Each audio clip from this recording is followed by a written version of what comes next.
Slavery is back. Welcome to a place where private business profit from a captive labour force, yet pennies are spent on medical services to a population in which the Indigenous, the poor and the mentally ill are overrepresented. Where isolation, humiliation and degradation are facts of life. Welcome to prison. It depends who's telling the story, I suppose. The prisoners would have one view, the people who work in the prison system would have another, and I think it's up to people to decide where the truth is. Give government propaganda and the media spin doctors the flick. And check out Doin' Time for news, views and tunes on prison issues from Guantanamo Bay to Christmas Island to prisons and detention centres everywhere. Every Monday at 4 p.m. on your community radio 3CR. We are still fired up and we're still talking about revolution. Hello and welcome to the Doin' Time show. This is 3CR Community Radio, 855 AM on the dial, streaming live on www.3cr.org.au. This is Marisa and I'll be taking you through until 5 o'clock this evening. And a warning that this program may contain audio descriptions of Aboriginal and Torres-Strait Islander peoples who have passed on. January 26th is a day of mourning for First Nations people, also known as Invasion Day or Survival Day. And it's a day of mourning, and not only is it a day of mourning, but this year is particularly significant as well. And as well as this day being about dispossession, colonisation and genocide, the day is of particular significance as it marks the 50th anniversary of the Aboriginal Tent Embassy, which was established on the lawns of what is now Old Parliament House, on the date that marks the invasion in 1972. And the ongoing Tent Embassy action was sparked by then Australian Prime Minister McMahon announcing on Invasion Day Eve that his government would not be recognising Aboriginal land rights, but rather it would be establishing a system of 50-year leases. And there was plenty of excellent coverage about that on the actual day by 3CR, but today I'll be bringing you something a little bit different. I'll be bringing you a special broadcast about Invasion Day with a report back of some of the events that happened over the country. I'll be bringing you some interviews with three very powerful and strong First Nations women. First up, we'll be speaking with Aunty Megan Krakouer from the National Suicide Prevention and Trauma Project about Invasion Day, Aboriginal youth and deaths in custody. Of course, suicide prevention will be a part of this discussion. Listeners may recall that Aunty Megan was there when we spoke with one of the relatives of JC who died in custody.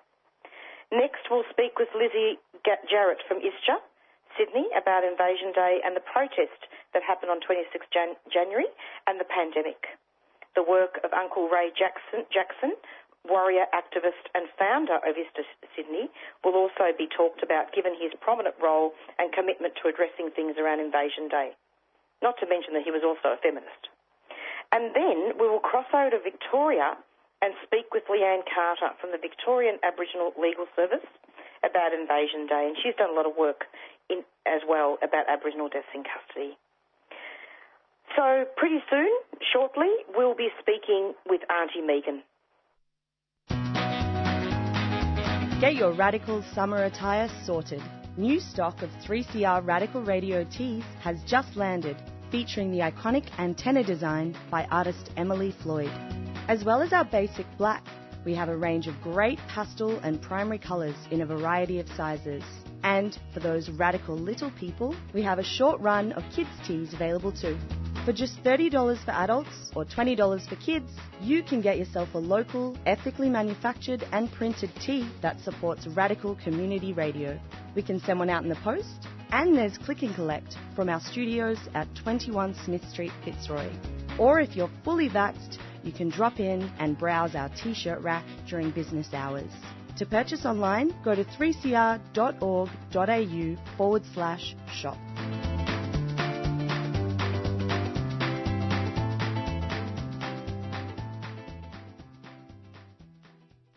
If you're just tuned into the Doing Time show. This is 3 Community Radio. And we will now speak with Aunty Megan. Hello, Aunty. Welcome to the program. Hey, my darling. How are you?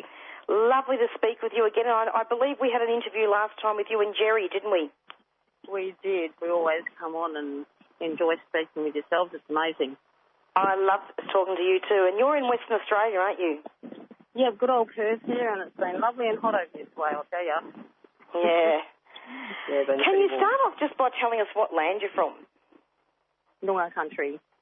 Beautiful. So in Noongar Nation, there's about 40,000 Noongar people. In that, there's 14 different tribal groups. And where I am right now is Whadjuk country. Thank you so much. That's great. It's always good to let people know whereabouts on country people are. Oh, 100%. And, we're very pleased to be doing. Well, I'm really happy to be doing this with you. Thank you. Now, let's talk about the project, first of all. Can you talk a little bit about the project that you're involved in, just a bit of an intro? Sure, not a problem. So it's the National Suicide Prevention Trauma Recovery Project. I work alongside Jerry Gordatas. We work with the most vulnerable and marginalised people right across the nation. Within a 2-year period, Jerry and I supported about 20,000 people. We've come across child sexual abuse, providing support to suicide-affected families, incarceration, death in custody, child removal, and we very much take the fight to government. We use media. We basically do what we can to galvanise outcomes for the families that we're representing or that we're working with. For example, Denisha Woods, the little girl that was electrocuted in a public house over in Belden. Basically, we had to take the fight to government, of course, with Mum Lacey. It got to the point where there was a purpose-built house that we managed to negotiate, also a car, and also $1 million ex gratia payment that's still ongoing. Samantha Wilson, she lost a little girl, 11 years old, to suicide over in Perth. Again, there were some bail laws that changed as a result of her coming out in the media and really speaking strongly about the failures.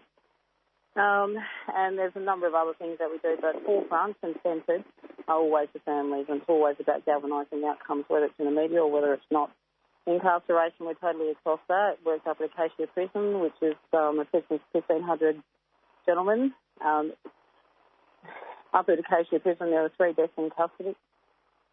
2 were suicide and 1 a natural death, so it's dead. When we'd gone, myself, Jerry and Connie, we'd started working, there were 33 self-harms. We'd come off the back of 3 Aboriginal deaths in custody. We'd taken the self-harms down from 33 to 3 within 1 quarter. And we didn't do anything special otherwise, other than just going into the units, into DUs, and just showing that love and that care and respect and validating the trauma. So we're across many things, but as mentioned, it's always about the families and they're always centred. Absolutely. It's very true. So there's been, child suicide, there's been deaths in custody. You've mentioned quite a lot of stuff here. How do you think we can connect this to Invasion Day? And I believe this year has been particularly significant, hasn't it? Oh, 100%. I mean, it's original sin. There's through the decimation, the intergenerational trauma, and the link from the decimation or the original sin to currently where we are today, it has been continuous. Child removals, the homelessness, it's all connected. So right now in Western Australia and very much across the nation, there's 23,000 black kids in care. By the time it's 2030 reached, we're estimating that there'll be 50,000 black kids in care. In terms of incarceration, there's 115 prisons right across the nation. Of that, there's 17 juvenile detention centres. And Banksy Hill, which is over in Western Australia, the only juvenile detention centre, there's currently a class action on that. So we've entered into an incredible relationship with Stuart Levitt and his daughter Dana over in Sydney. They're the lawyers for the Palm Island case where they won $30 million.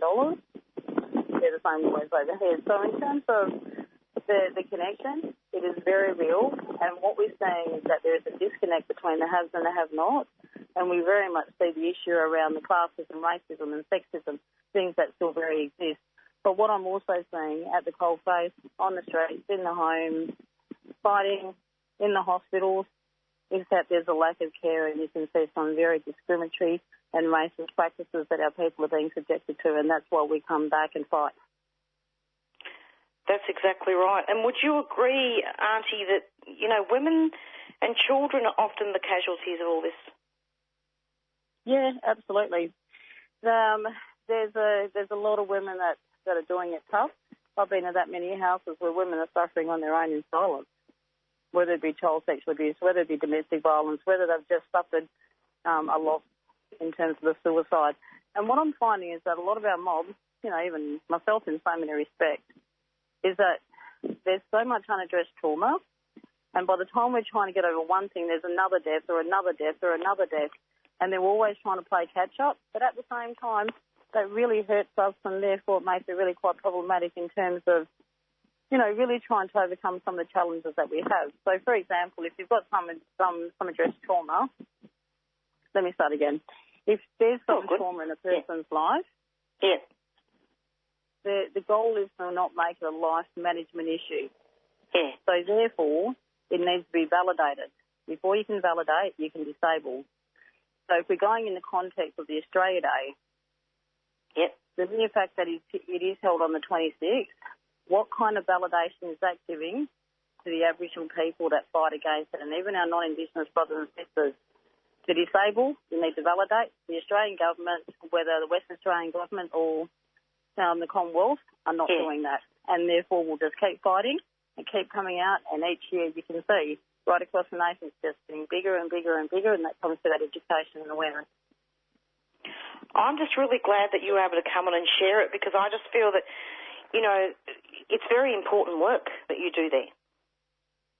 We have a go, Basically, it's very much, it's humanistic, it's caring, it's kind, it's loving, it's never thinking you're too good for the brothers and sisters, period. Because if you do that, you might as well just hang your boots up and not turn around and do the work that we're doing. That's the reality. What's concerning also, darling, is where you are in Victoria. Suicide. There has been a 75% spike of Indigenous people that have taken their lives. How much was that? 75%. 75% of people that have, Indigenous people that have taken their lives within a 1 year period, 75%. Now that is concerning. Now that is the report that came out with the coroner's office recently, within weeks, and it's just very much happening right across the nation, but 75% in 1 year. This is our family. It's disgusting. And one thing that I do know is that right across the nation within a 3 year period, there's been 10,000 people that have taken their lives, black, white and brown. So we're all connected one way by suicide, whether directly or indirectly, it hurts us. So these are some of the problems that we're having, and until we get some kind of real tangible action and keep calling out the government, basically even black as in government, recognise that this is an issue, understand the depth of discourse, we're not going to get change. And that's why Jerry Georgiadis is running as an independent senator over in Western Australia. Yes, he's written some great stuff too, Megan. Yeah, no, he's an amazing person. I've worked with Jerry for over 5 years now, and, I was working with the Royal Commission into institutional response to child sexual abuse, and I was in Kununurra with a couple of colleagues, and Jerry was up in Kununurra responding to 3 suicides, and that's when we first came into contact. But he's a great humanitarian, and basically he fights a good fight, as long as we all do. And the pandemic has obviously played a role in all this, hasn't it? I believe it has. I mean, even at the rally on Wednesday, where we had some incredible talent in terms of performers, and we had some young people speak, and even some little 10-year-old speak. It was just incredible. But last year they had about 10,000. This year there was about 3,000 or 4,000. But even when we went down to the Bureau concert afterwards, and that's where the march ends up, because it went from 10 to 2, and then went on to a march, and then 3 o'clock down at the Bureau Festival, which is on the foreshore. They were down in numbers there as well, and even a lot of the non-Indigenous people in terms of fireworks, that was down on numbers. So the pandemic is definitely having some influence. And not to mention that it's been very under-resourced in terms of having equal vaccinations for everybody. Oh, 100%. I mean, I've got to ask the question, and how serious is the government of Western Australia about the vaccination when they still have our people and some of the most marginalised and vulnerable dying on the street? When they still have 17,000 families on the wait list, equating to 44,000 people homeless or houseless, and we boast a $5 billion surplus.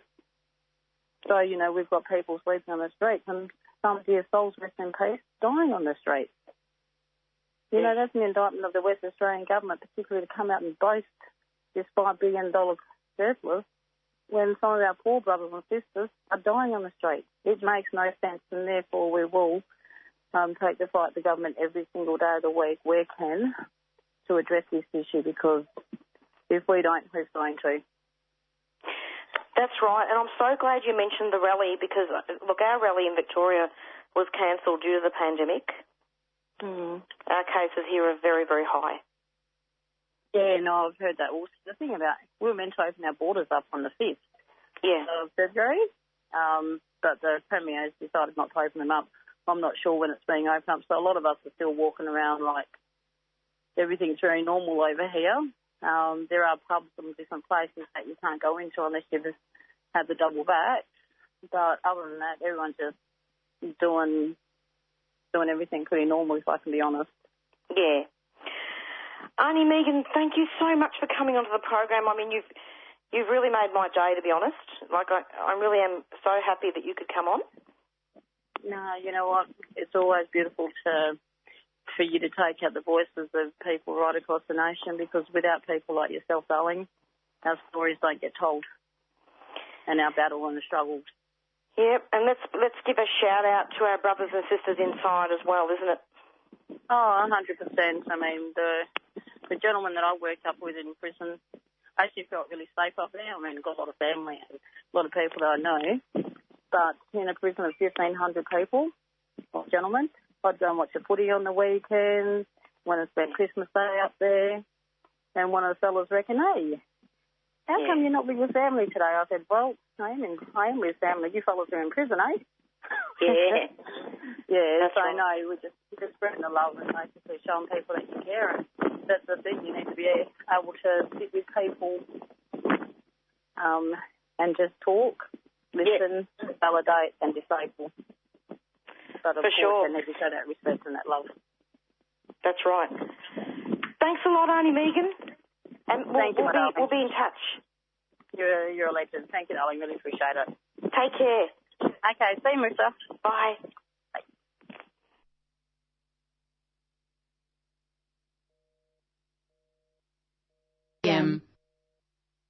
Hi, we're the Marindas, and you're listening to 3CR Community Radio 855 AM. If you or someone you care for is struggling with a mental illness or other disability and you need someone to talk to, you can call the Wellways Helpline. Wellways Helpline is a volunteer support and referral service that provides information to people experiencing mental health issues or other disabilities, as well as their family, friends and carers. We're here to talk if you are feeling socially isolated, seeking information about mental health or mental health services, or just need someone to talk to. As a peer-based service, everyone working at Wellways Helpline has a lived experience of mental health issues or disability. Wellways Helpline is a national service and operates Monday to Friday, 9 a.m. to 9 p.m, excluding public holidays. So if you're struggling yourself or are struggling to help someone else, please call Wellways Helpline on 1300 111 500. That's 1300 111 500. Wellways supports 3CR. You're listening to 3CR Community Radio 855 AM. Visit the 3CR website at 3cr.org.au/podcast to hear the most recent recording from each show, or 3cr.org.au/streaming to listen live.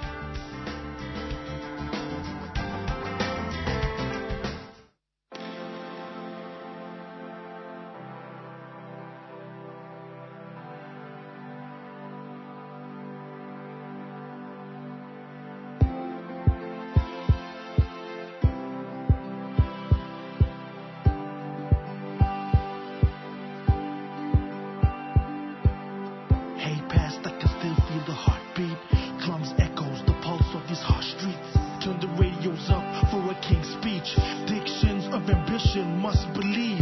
Hey, future, keep a solid vision on me. Native lingo, history is skin deep. My only sin was the color of my skin, so I'm a sin to pride. Emancipate mental slavery. And they said we were failing time. Showed them up, we stood the test of time. I blame it on time, but regain it on time. So I claim it on time.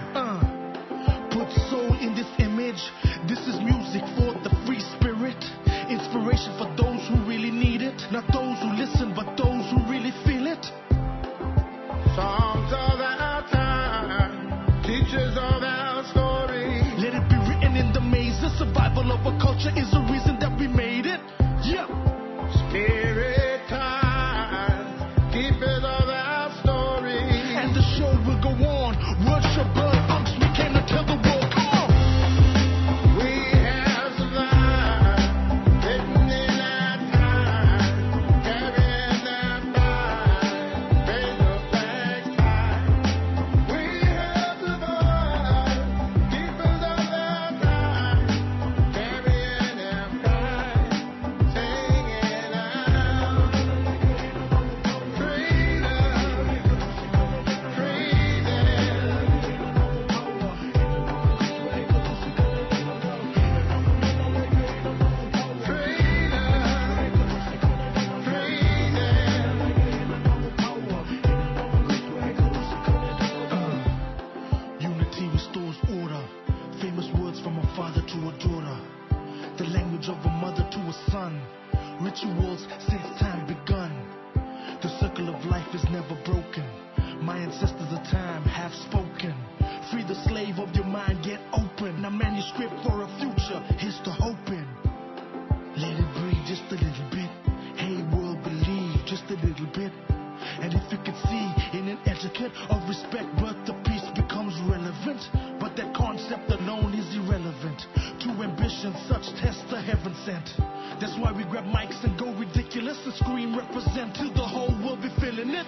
20 Years on the Inside is an iconic new podcast series that gives voice to the experience of First Nations people in the Victorian prison system. 20 Years on the Inside. I'm Vicky Roach. And I'm Kutcher Edwards. This series reflects on 20 years of listening to our mobs on the inside as part of the Beyond the Bars prison broadcasts. 20 Years on the Inside is essential listening for anyone looking to educate themselves about the realities of life on the inside and the need to end Aboriginal and Torres Strait Islander incarceration. Well, a lot of the boys mentioned about being in jail. What you do really isn't who you are. You know, it's how you love your family, it's how you care about your cousins, and it's how you care about your people. That's what this is about for me. Catch the podcast via the 3CR website or on your favourite podcast app.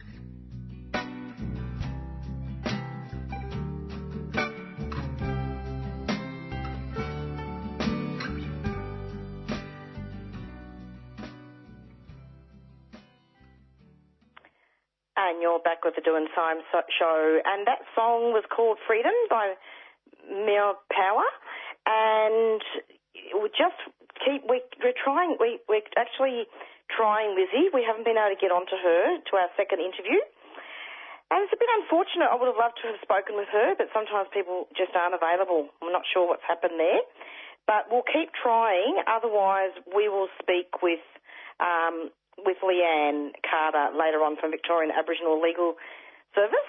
This is the Do in Time show, a special broadcast on Invasion Day. And just a little note there that in case we don't get onto Aunty Lizzie, they did have a protest in Sydney. The Victorian one was cancelled, but the one in Sydney, I was speaking to Lizzie off air, and she was just saying today that not one person has had coronavirus from that protest, that thousands of people marched during that protest in Sydney, and it was very COVID safe with masks and sanitizer, and, you know, it actually went very well. And just also wanting to remember Ray Jackson as well. We'll be doing a memorial in April, as usual, to mark his passing and celebrating his work. And Sam Watson was also part of Invasion Day as well. Uncle Sam Watson from Queensland and Uncle Ray Jackson have been very, very instrumental in addressing the issues arising from Invasion Day, those being colonisation, dispossession and genocide. So it may also be almost time now to speak with Lea-Anne Carter, and I believe we'll be bringing you a few announcements. You're listening to 3CR Community Radio, 855 AM, on digital and online, 3CR Radical Radio.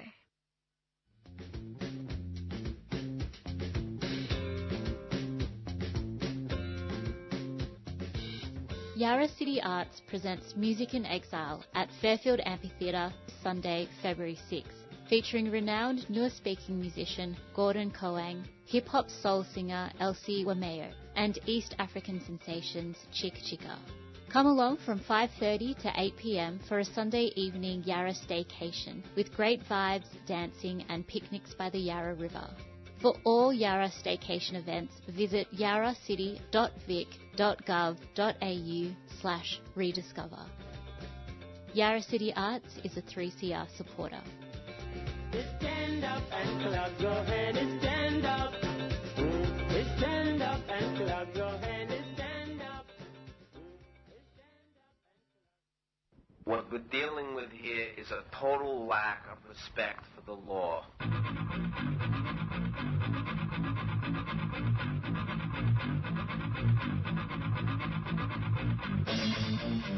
Tune in to Done by Law. An informal and irreverent look at the law. Critical insights and analysis from diverse community perspectives. Done by Law, 6 p.m. Tuesdays.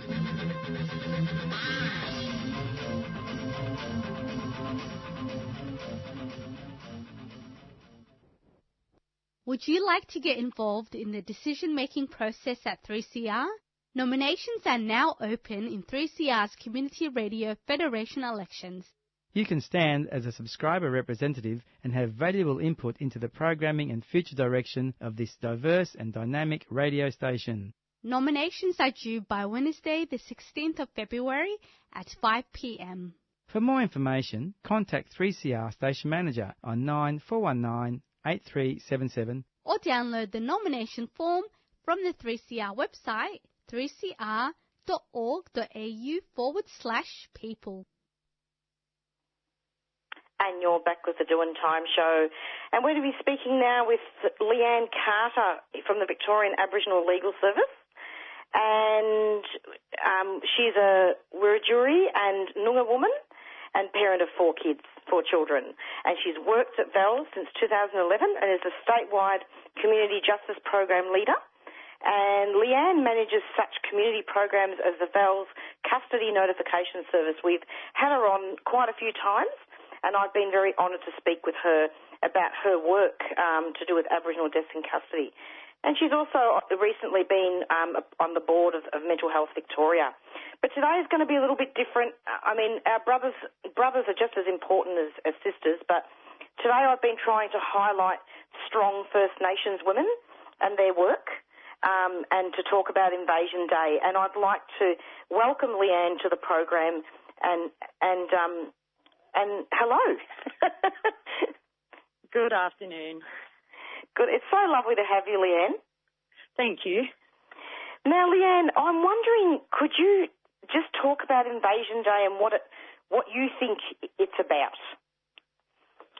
Oh, I know. I only say because I know around, this particular time of the year it's really difficult for our mob, especially online, all the racism seems to ramp up and things like that, and, it creates a lot of discussion. But,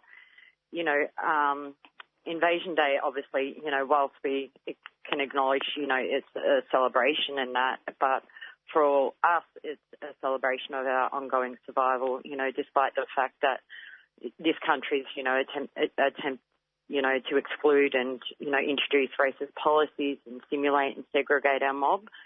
So, I think it, for a lot of us, it marks a day of mourning and sorrow and loss and grief and, and in saying that, I think we've got to recognise that, that loss and that grief comes from the continuing impact of, the policies and the over-policing and deaths in custody and our incarceration rates and, all these other sorts of things that are, contributing to, to our poor health and our life expectancy rates and, the ongoing systemic racism. So, but it also marks our survival, which I think is a real sign of strength in us to show that, we're still here. We're going to be here for a long time and we're going to continue to be here. So you can't silence us. So I think, whilst acknowledging all of these things, there is a real strength in our community as well. Absolutely. Lea-Anne, I wanted to ask you something, and I've been thinking about this over the last couple of days, in particular when I was sitting down, listening to the 3CR broadcast about the Ten Embassy. Yep. What do you look? I know you're working. Obviously, you've got a paid role, and sometimes we've got to be careful what we say on air, isn't it? Oh, true. But what do you think? Like, do we really have to be polite all the time? I think the First Nations people are always expected to be polite and compliant and, don't offend. What's that all about, do you think? How does that come about? Absolutely. I've actually been engaged in a lot of discussions around this, and what I do find is when our mobs speak up, when our communities speak up, we're seen as angry, we're seen as aggressive. What we're not seen as is passionate and resilient. You know what I mean? And and we are obviously within our roles limited to what we can and can't say, and I think it can be a really frustrating thing at times, so the way I always try to approach it is in an educative way, but obviously, people are like, well, youth followers will just go away, you won't be talking about this for the rest of the year, we don't hear nothing about it, the only time we hear you speak up is around Invasion Day. And I said, no, that's not true. The reality is that our voices are quite often silenced and not heard. And the reason for that is because a lot of people don't want to listen. And we know that, when we're talking about Invasion Day, right, and, even the contention around whether or not it should be called Invasion Day, we know that the systemic racism is so prevalent, right, and people don't actually see that they're benefiting from it, and as much as you want to continue to ignore that, we're going to continue to raise our voices. We're going to continue to speak up. It's not that we're angry. Well, yeah, I suppose we are a little bit angry, but we're passionate. We're very, very passionate. And it'd be like anyone, if we came in and took something so precious from you, or we hurt you, or we created a situation that created so much trauma in your life for generations to come, you can't say that you wouldn't be, ignited with some passion and with some anger and with some drive to continue.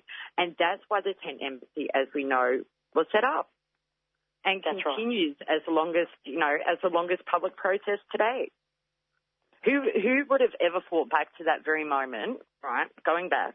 Yeah. Who would have ever fought back when, our mob, them four fellas that under that beach umbrella, right? Yeah. How much fear they would have created.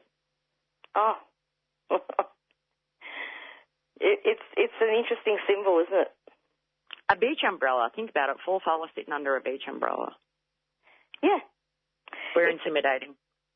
Very intimidating. And this is the thing, this is what I worry about, in particular with, our young people, the young people coming through. Yep. And, being taught that, assimilation, I'm not saying that people shouldn't have an education. Yep. It's very important to be educated. But it seems to me that, going back historically, from the mission days to here, and a lot of people now are educated, which is good, But what I'm saying is it's good to be polite, but it's also good and diplomatic. But we have to work out a way to express anger. That's correct. And we also need to amplify our voices. So those that are saying that they are allies, that they do support us, need to amplify our voices and give us the platforms and the opportunities to speak out also. And non-Indigenous too.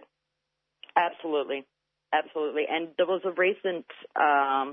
some recent study, I think it was just over 1,200 people that were interviewed. And interestingly enough, it didn't surprise me, the outcome of it. They were saying how men were less likely to support the change. Women, were more likely to go along with it. It came down to the issue of, like Invasion Day being on a public holiday. But the biggest supporters for the changes were the young people. And I think that in itself speaks a lot. I'm so glad you mentioned that about young people. It's so important. Absolutely. They're our future generation as well. They are. And Lea-Anne, you've also had a background in case management, haven't you, in particular working with clients with complex needs and disabilities. Imagine being black and disabled. Well, that's unfortunately we do find that a lot of people we deal with in custody do have complex needs or comorbidity. So we might have someone, for example, that may have some health issues, but they've got mental health issues. And then on top of that, they may have some family violence going on, and they may be homeless on top of it. The complexity of those matters, particularly of someone that's in custody or even not in custody, and trying to access services can be extremely difficult as well.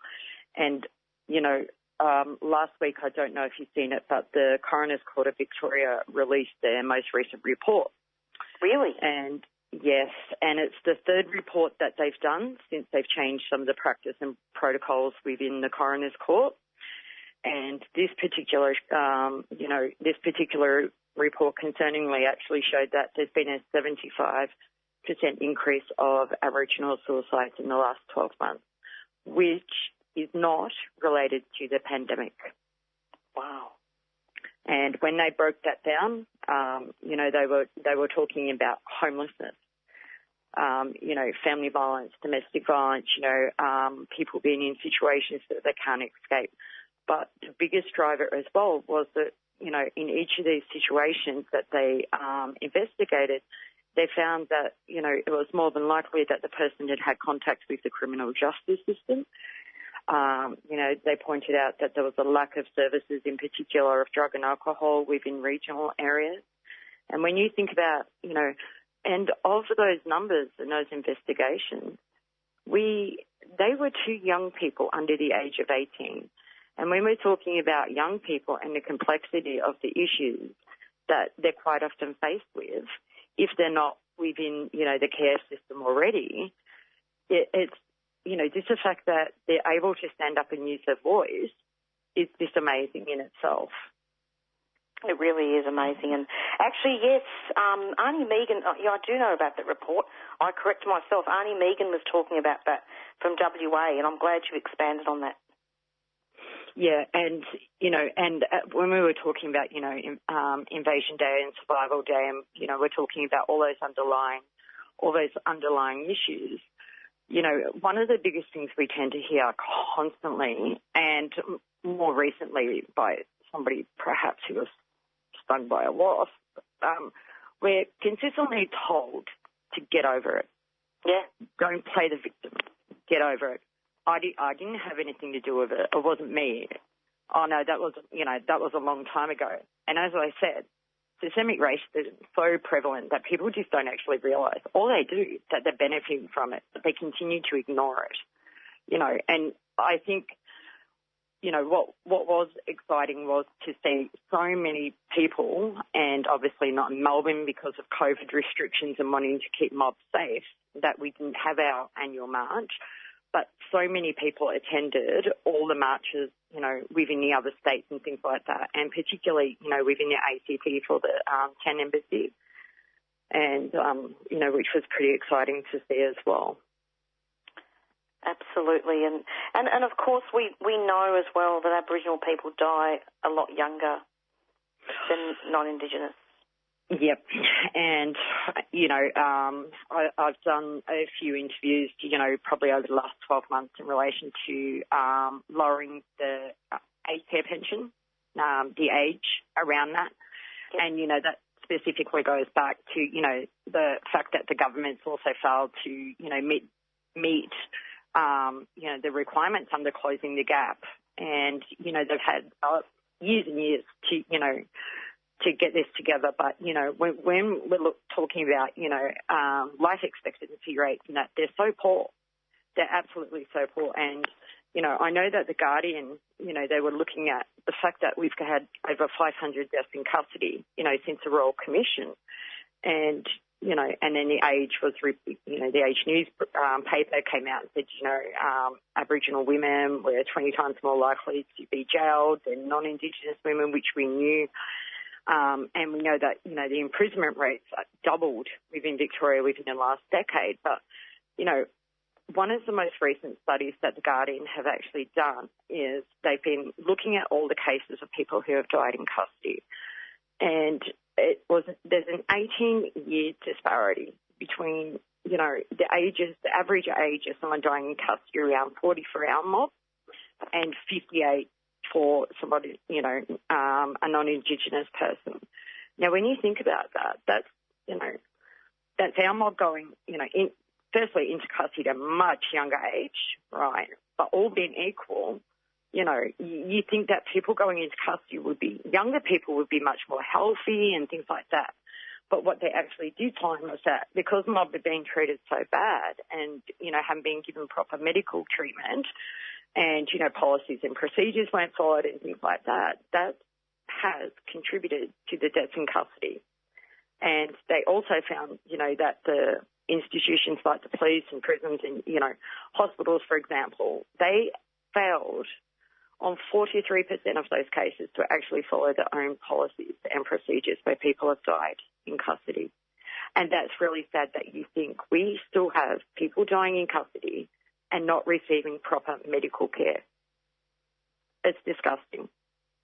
It is disgusting. And, dare I mention Aunty Tanya Day, whose anniversary of her death was in December. And look what happened with her. That was definitely should have been treated as a health issue, the incident that happened on the train at Castlemaine. Yep. And, when you think of people going into custody, to some extent you think, oh, okay, they're getting looked after, which is why our client notification system is obviously so important. But we also know that, people are, our mob in particular, are 3 times more likely not to receive, to die in custody by not receiving proper medical care, which is what makes these welfare checks and things like that so important. And, when we think about Aunty Tanya Day, for example, and this can happen to anyone. Yeah. You could fall asleep on a train. You may not have a ticket, and who would think that not having a ticket or presenting on a train or being a substance affected will result in someone passing away in custody? And that is a classic example. You know, and when we talk about, you know, Invasion Day and, you know, like we know with Detroit, you know, with the George Floyd matter in the US, you know, that was a big catalyst and, you know, the momentum, you know, even within Australia, which was great because it actually put a spotlight on what was actually going on here on a much higher level. You know, when we look at those, you know, situations like, you know, with David Dungay Jr., which is so similar to the Floyd, you know, to the Floyd family loss, you know, it's really disheartening. And, very, you know, very disheartening. And what about Veronica Nelson? Do you think, I wonder whether the health system also failed her. Didn't she die in custody in Dame Phyllis Frost? We've had a few, unfortunately, that are going through the process of the investigation. We've had more recent ones, sadly, you know, than that particular matter. I can't speak directly on that matter, but what I can say is, you know, the fact is we're in 2022 now, and people shouldn't be dying in custody. No, indeed. No. No, indeed. And I hope you didn't mind me asking you those questions. I know it's a bit confrontational, Lea-Anne.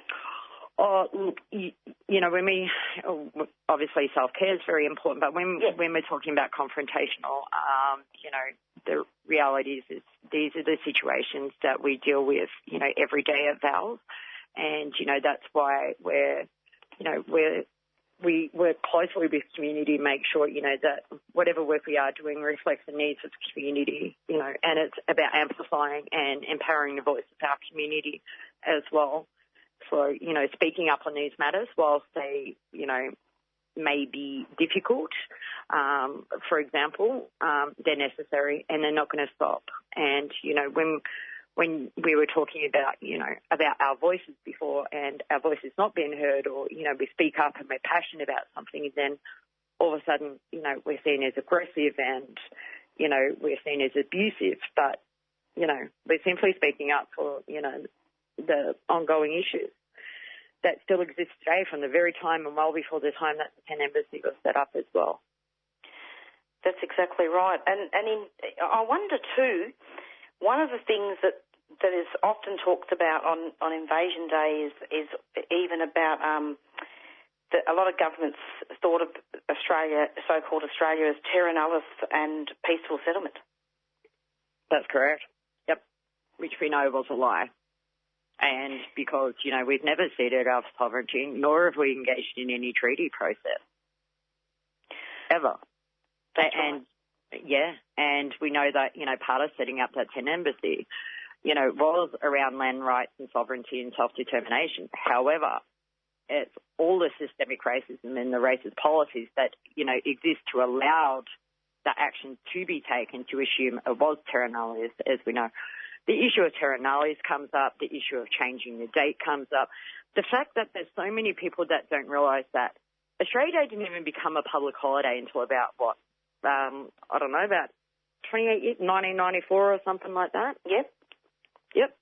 And before that, it took them a long time. All the states and territories, as we know, they all had their regatta days or their let's go float a boat days or whatever days they had. And it wasn't unified till a lot later. And this is part of the discussion I've had with someone as well, is that it did not become a public holiday until 1994. So we're not talking about, you know, from the first time you assumed that you put your foot in land, stole land, you know, or declared it terra nullius, let's say, for the purposes of watching my work interview. That's like 28 years, and if you think that you can't change that date or, you know, be more inclusive to the, you know, longest living, you know, culture within the world, then, you know, it's left a lot to be desired. But, you know, today we've talked about deaths in custody, we talked about Invasion Day, we've talked about the 10 Embassy, we're talking about the fact that young people are actually starting to take the lead. You know what I mean? All these complex issues, but these are issues that impact on us every single day. So when someone says get over it, you know, we're not going to get over it. We're going to continue to speak up. We're going to continue to be here. And we're going to continue to voice our opinions. Absolutely. And, you know, I'll tell you what's really interesting, and as you've been speaking, would you say that being polite, as we say, being polite. And not aggressive, it dates back, doesn't it, historically to when people were not allowed to speak language and when, you know, with the stolen generation, with all the brutal history of First Nations people. And it goes back till then, doesn't it? Absolutely. It's about compliance. It's about control. And you know, if you look at any simulation or segregation policy, for example, it was around control. It was around controlling every aspect of, you know, of our people's lives every day. And it certainly was. And it's like, if we don't want you to speak up, you can't use your language. You can't use your dance. You can't use your art. You know, that was a form of control. And, you know, that control still exists in the fact that, you know, governments have failed to be inclusive or, you know, with self-determination. When we talk about self-determination, it's about, you know, us leading the discussion about what's impacting on us. And yet, you know, the government quite often introduces things or does stuff and doesn't involve us. And when it goes upside down, you know, then they sort of come back and, you know, sometimes want a discussion. The good old gubber, eh? Mm-hmm. Lea-Anne, it's been great to have you on the show, and I'm just really glad that you were able to talk a little bit about the history as well of Australia Day, because that's really important. Now, before you go, just so that we can get an accurate setting of what land you're from, could you just tell us what land you're from? I did introduce it at the beginning, but I'm not sure if my pronunciation is that good. Wiradjuri and Noongar, and today I'm standing on Wiradjuri land. Wiradjuri land, that's it? Yes. Lea-Anne, thank you so much for coming on the program. Do you have any final comments that you want to make before we finish? No, I suppose I say no, but then, yeah, I do. I would encourage, obviously, all our mob to look after one another during this time. We know how difficult it is. And, you know, for anyone out there that does want to, you know, support us in changing the date and, you know, all of these really important things that we've discussed today, I'd certainly encourage you to do that. You know, there has been discussions about people jumping on and being allies and then us not seeing them, people, or hearing their voices, or, you know, as I said, amplify our voices. And don't assume we're angry. Assume that we're passionate and we're not going to go away. But don't undermine, you know, the value of what we have to say as well. Being angry is okay, though. It doesn't mean we're going to kill anybody. Some circumstances. Good on you, Lea-Anne. Thank you so much. And also just one final thing, you know, very quickly, is that, you know, obviously we're in the middle of a pandemic, and the thing that I've talked about on this show is the fact that, you know, it's been so under-resourced as far as vaccinations are concerned for Aboriginal people in particular. Yeah, it has. Look, and I think, you know, at the moment, you know, both in the situation of people wanting to look after community and things like that, you know, I think it's been very difficult just with PCR and rat tests and everything else. But it is my understanding that if you are in regional areas, that some of the co-ops have been provided some testing, rat tests and things like that for community members. However, you know, we're obviously hoping that, you know, that also spreads out to a lot of other areas as well. But it's about keeping everyone safe as well, because as we know, you know, we do have the Invasion Day Dawn service, which streamed online. However, you know, and we had to, this year, VALS had to do their Invasion Day by webinar. And, you know, that was well attended by about over 400 people or something, which was fantastic. However, it's about keeping people safe and things like that at the moment, and, you know, just not placing one another at risk and looking after one another. Absolutely. Thank you so much, Lea-Anne. It was lovely to have you. No worries. Thank you. Take care. Bye-bye. Bye. You're listening to 3CR Community Radio 855 AM on digital and online. 3CR Radical Radio. Oh, typical of a man in the Western system. Like, hello, you know, all stories may be important, but at the end of the day, Invasion Day, you can't compare that to the First Fleet, because Invasion Day was the start of a dispossession, murder, massacres, and the total annihilation of some people on a continent that had existed since time immemorial.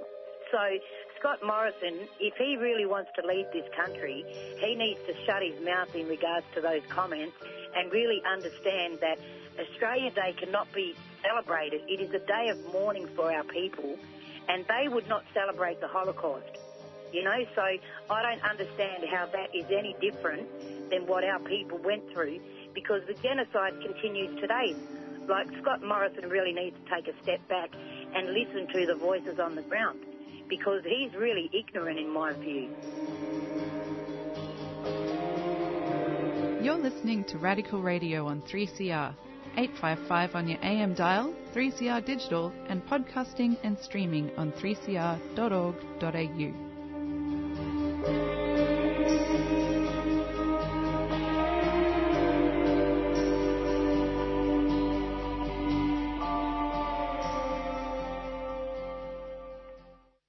And this is 3CR Community Radio Do and Time Show, 855 AM on the dial. We're nearing the end of our broadcast in regards to highlighting very strong First Nations women talking about Invasion Day. And that was a very, very appropriate announcement in regards to Scott Morrison, the good, wonderful Marianne McKay, who has, from WA, who, Noongar woman and fantastic activist, who has appeared on our show many, many times. It's approximately 4:57, and we're going to be going out now with our theme song, Black Fella, White Fella by the Rumpy Band, and it's goodbye from Marisa. Stay strong and stay safe and take care of each other. Bye.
You've been listening to a 3CR podcast produced in the studios of independent community radio station 3CR in Melbourne, Australia.